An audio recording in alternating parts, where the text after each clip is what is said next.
Good evening, dear televiewers of Equinoxe Television. This is a 6 p.m. edition of the primetime newscast on Equinoxe TV. We are reporting live from our headquarters right here in the economic capital city of Douala. First, our major stories.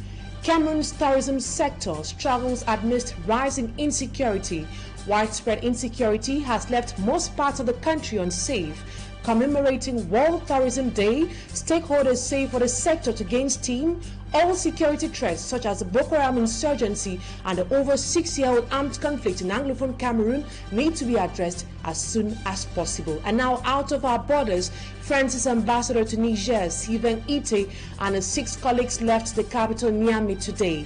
Ite's departure follows an announcement by French President Emmanuel Macron on Sunday that he will recall the ambassador from Niger. It should be recalled that Niger's military junta had ordered Ite's expulsion soon after seizing power in a coup on July 26th. Those are major stories. Stay with us for details and more.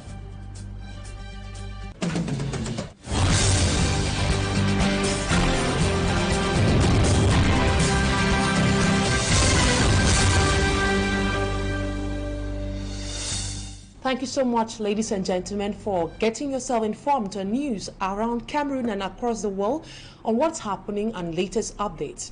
We begin with this incident. The 10 quarterheads who were kidnapped in Kembon village, that is in the Yomojok subdivision of the southwest region, have been set free.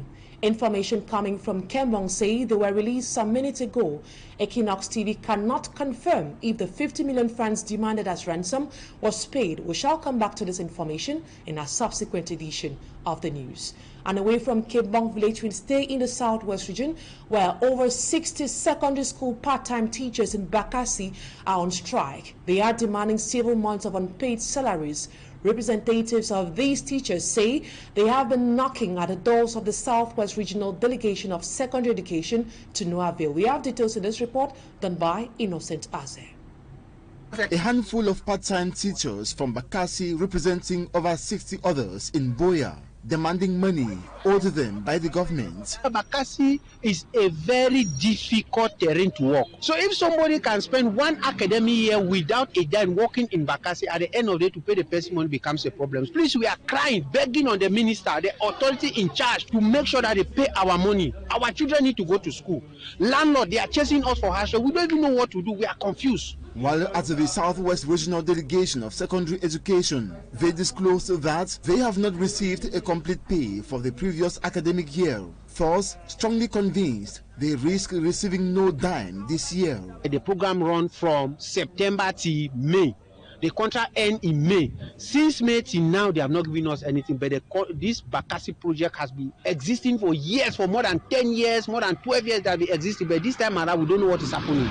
They are just telling us to wait. Then the government is owing you, it is in a safe hand.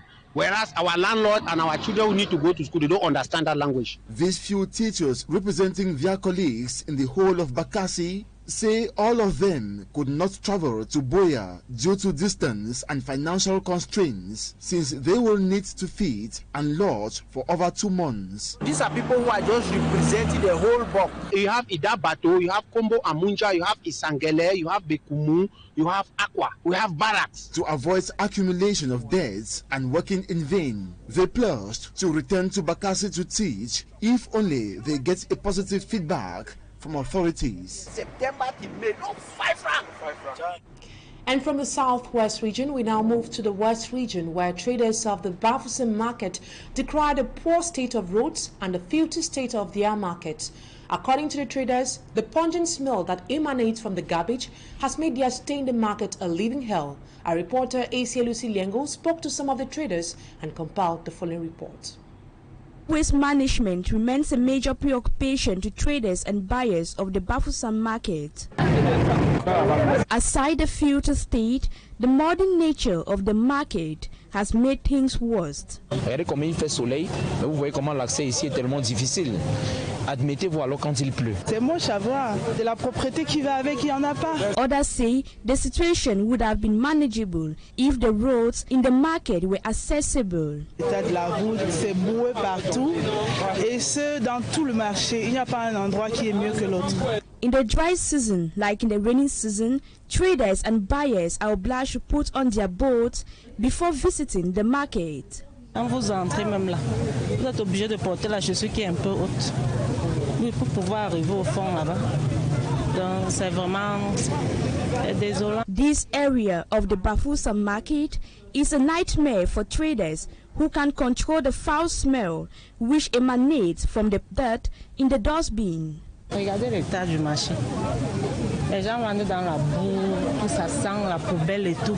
Inhabitants of Bafoussam call on authorities concerned to help solve the problem of poor waste management.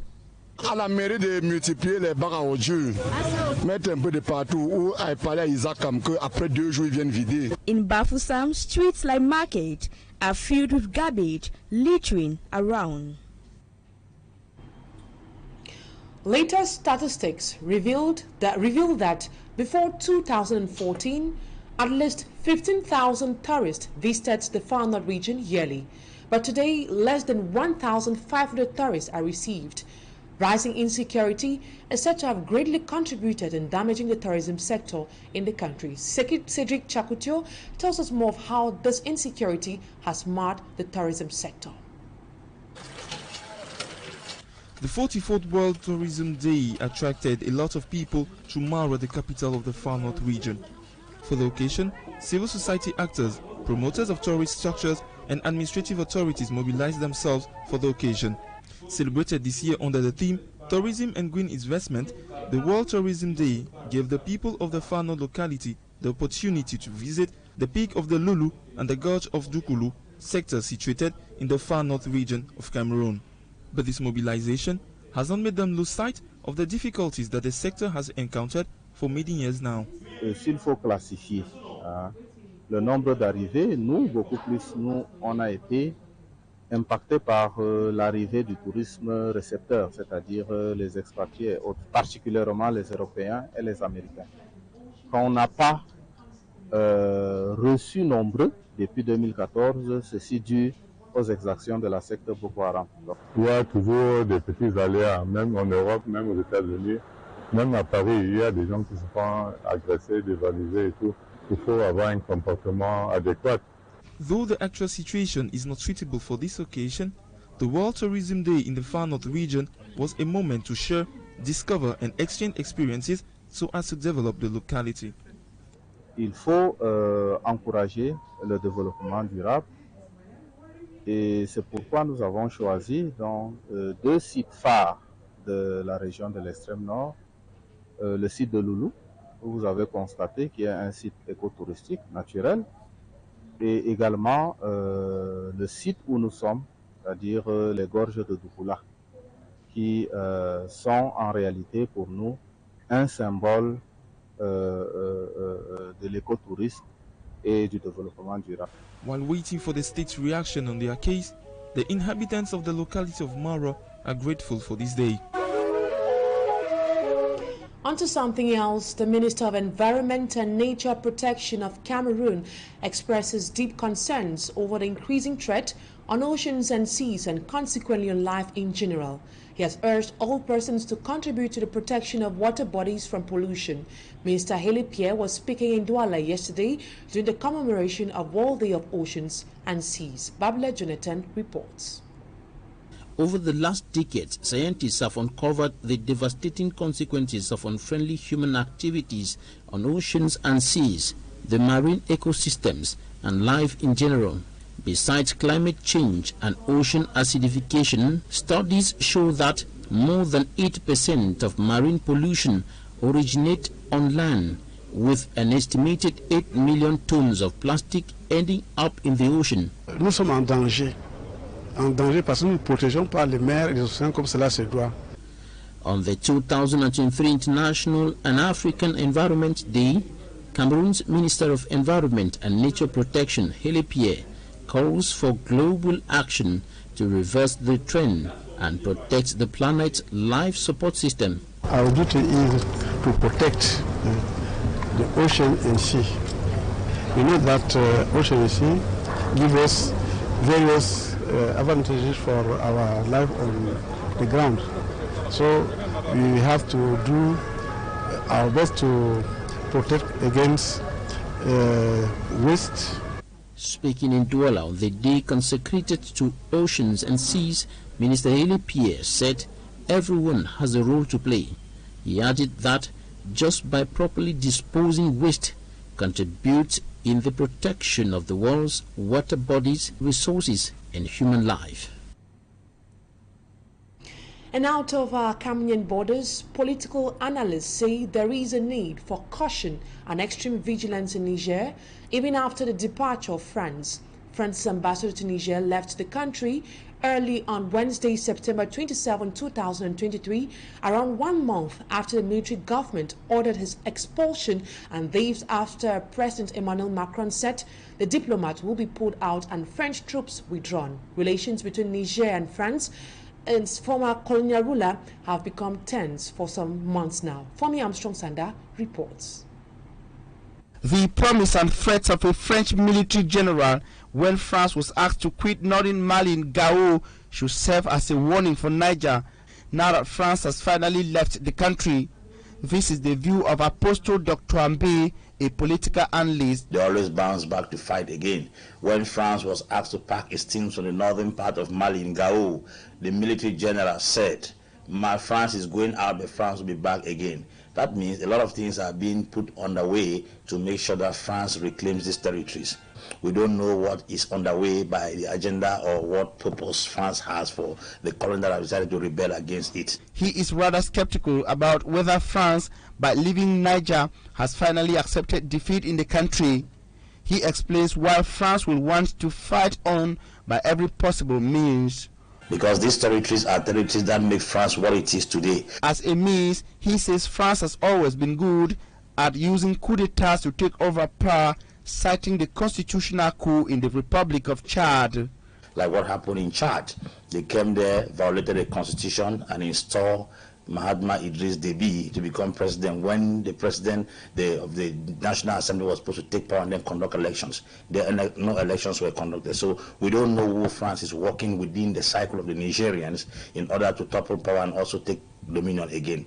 France's ambassador to Niger left the country early on Wednesday, September the 27th, 2023, around 1 month after the military government ordered his expulsion and days after President Emmanuel Macron said the diplomat will be pulled out and French troops withdrawn. Relations between Niger and France, its former colonial ruler which maintained a military presence in the country, have broken down since the army officers seized power in the capital, Niamey. And we now move to our sports page. The elimination of the senior women's national football team by Kenya remains a major talking point since Tuesday. Some sports journalists say for some restructuring is needed to be done so Cameroon can become buoyant as far as football is concerned with the Lionesses. Majikan Gabriel tells us more. Hours after the elimination of the indomitable Lionesses from next year's African Women's Cup of Nations, the defeat still remains a difficult pill to swallow to many sports lovers. Well, actually, let me begin by saying that, first of all, it's very disheartening to see that a nation like Cameroon, a household name in football, will not be part of the African Cup of Nations for the women category coming up next year.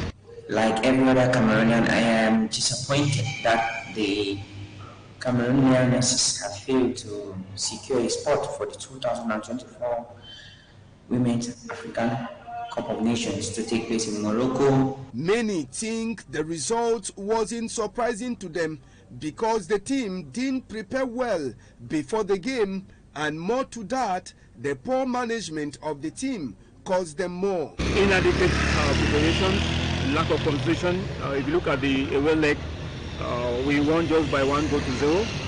Playing at home and winning just 1 goal to 0 was the beginning of failure. Supporters believe that the work done from the base has been distorted. The game should serve as an evaluation for us to rethink a proper game strategy that will help our team to grow. It will be the first time in 28 years after a missed chance in 1995 that Cameroon would not be competing at the Women's Africa Cup of Nations. The indomitable Lionesses the indomitable lionesses have now consistently missed out on the Women's World Cup and the African Women's Cup of Nations. And still in sports, the Confederation of African Football (CAF) has chosen Morocco to host the 2025 African Nations Cup, while the joint bid from Kenya, Uganda and Tanzania have been selected to host the 2027 African Nations Cup. The announcement was made today in Cairo, Egypt. That's it for the first part of the news. Talking Point is up next.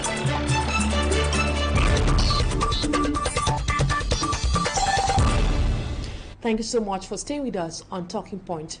My guest tonight is Barrister Kamwan Limen, and we'll be discussing on the rising trend of hate speech in Cameroon.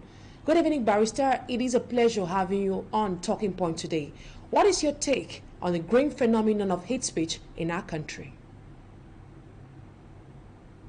Well, you see, when people are hungry and they see that a community is living in affluence, and there is disunity, the whole system is dysfunctional, people will tend to always insult, and hate speech is part of it.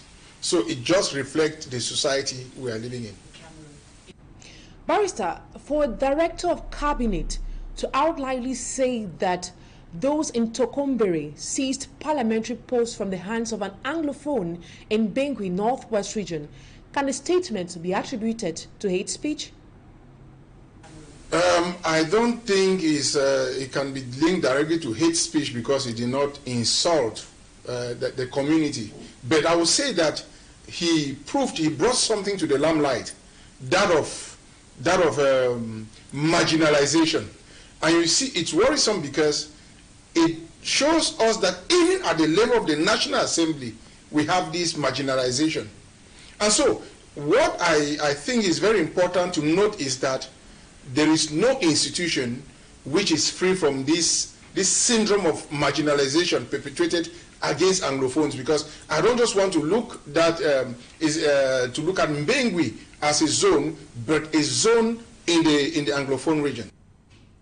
You just mentioned of the fact that the statement made by the Director of Cabinet of Tokombere should not be regarded as hate speech. According to you, what exactly is hate speech? Well, to me, it's my opinion, which is subjective. I think hate speech would have meant that you say something like, "Oh, those people from Bangui are incompetent. Anglophones are not competent." You see, that will pass for.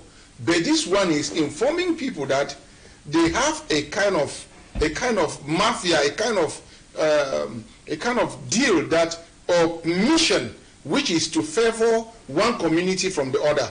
You see, so it is kind of favoritism and not hate speech. And as I said, it is extremely worrisome because it comes from the National Assembly. So if that institution is that mean, because that's the right word to use, if it's that mean to encourage those kind of how do I put it, those kind of transfers or appointments, then what do we think the society is going to be? Because the society is just a reflection of the National Assembly. Laws are passed by the National Assembly, are voted by the National Assembly. So if at that instance the people are already biased and the people are already working in favor of a particular region or village, you can really be sure that what comes out from that place will not reflect the dreams of a common Cameroonian. And now, parliamentarians from the Northwest region say they have been consistently sidelined in numerous appointments in the administration of the National Assembly. What does the law say concerning parliamentary representation in Cameroon? I will not even bother to go to talk about what the law says about parliamentary representation. No. I want to instead look at the raison d'etre of such an outing. You see, when I heard that parliamentarians from the Northwest, they came out with a memo, I was very happy that for the first time, these people have come to say something in view of our numerous crises that we have. But alas, I came to discover that they were simply writing not to secure their food, to secure the advantages. It is a shame. It is a disgrace. It is a disgrace. For all these years, we've had Anglophones marginalization. What have they said? Nobody said anything about that. And because they seem to touch the advantage, they come out. To be honest with you, it is a disgrace. It is a shame. And you see, it reflects the kind of persons we send to the National Assembly to represent us. Those people are there to represent the citizens. What have they said about the citizens? People in the Northwest and Southwest region, they keep dying every day. There's poverty, there's everything. What have they said? Do they know that if for once they did such a petition that they should look into the Anglophone crisis would have made sense? It is to me, it is ridiculous to say the least. It shows purely that their attention is towards enriching themselves. And let me tell you, and we call them honorable men. How honorable are they in that act? You see, most of these parliamentarians, they go there not for the interest of the population, but for their personal interest. That is why you even hear that parliamentarians go and borrow cars and are unable to pay these cars. And then you want to bring a criminal action. I have a case. My client, a parliamentarian from the Northwest, came and took a car. Then he was going to buy the car, took the car and never paid for that car. And went and sold the car in Yaoundé, and then they apprehended the car. And the person said, I bought the vehicle from the parliamentarian. You call the parliamentarian will not come because he knows that he has his parliamentary immunity. Those are the sort of things that make us ashamed to call them honorable. How honorable is it for them to fight for their own interests at the detriment of their population? Barrister, parliamentarians of the Social Democratic Front Party, SDF, let me cite one of them, Honorable Weber, stood up to demand that the Anglophone crisis should be discussed in Parliament. But CPDM parliamentarians decided to stay silent. It seems like they were more concerned about the issues of personal interest rather than that of the public. Should we consider the complaints made by CPDM parliamentarians as, at the moment, as a CPDM affair? Most of the parliamentarians from the Northwest regions are from CPDM. So I don't know how to make a dichotomy between those two, whether it's CPDM or what. But to me, they are parliamentarians whose mission there is to represent the people and not to represent their own interests. It is true that they need payments, but before fighting for that payment, ask yourself a question. What have I done to the people I came to represent? No one time have we heard that parliamentarians have stood up. They have stood up when this other person, Weber, Honorable Weber, stood up and gave them the opportunity to stand and talk with him. What did they do? None of them stood up. None of them stood up. And today they come to say that they are being marginalized. When are they not aware of the fact that Anglophones are marginalized before now? What actions have they brought that Anglophones should not be marginalized? No, it is terrible. It is terrible. Now, let's come back to the question about what the law says regarding parliamentary representation in Cameroon. Can you brief us on that? Well, I know that the parliamentarians should be rightly represented. And if they are not rightly represented, of course, it is a problem. But is that problem a general problem to us? Should that problem, parliamentarians are fighting for themselves? That is my point of view. Yes, it is true that they are not properly represented. That is true. It is true that they need to fight for their rights, right? But let us start somewhere first. Let us start somewhere first, and that place is the mandate they receive from the people to go and represent. You are a legal mind. What sanctions await propagators of hate speech in Cameroon? And the person who made that statement should be immediately dismissed and dragged to court, because there is corruption in what he's saying. There is corruption because you give somebody a job because of his origin. You understand? So you do it, you are being influenced by something to give that person that job. I'm very sorry, I'm really, really angry. I'm really, really not comfortable with what is happening. And so the very first thing to do is that that person should leave. And then he did it in complicity with the Speaker of the National Assembly, who've been there for almost 50 years. So he too should go, because if he did not encourage it, that man will not have the courage to go and say that kind of nonsense to Cameroonians. So I think that it actually reflects how Cameroon is being managed. And these are the people we expect to give us good laws. Are these the people we expect to give us good laws? When they go and sit there, what comes in their mind is how to appoint my brother from this side, how to remove this person from this side, and how to do all those gymnastics to stay in power. Is it normal? It is wrong. It is wrong, and nothing good can come out from such a parliament. Nothing good. Thank you so much, Barrister Kamwan Limen, for being part of Talking Point tonight. And that's what put an end to today's edition of the 6 p.m. primetime newscast on Equinoxe Television. Thank you so much, dear televiewers, for your keen attention. Have a wonderful evening in the company of more interesting programs on ETV.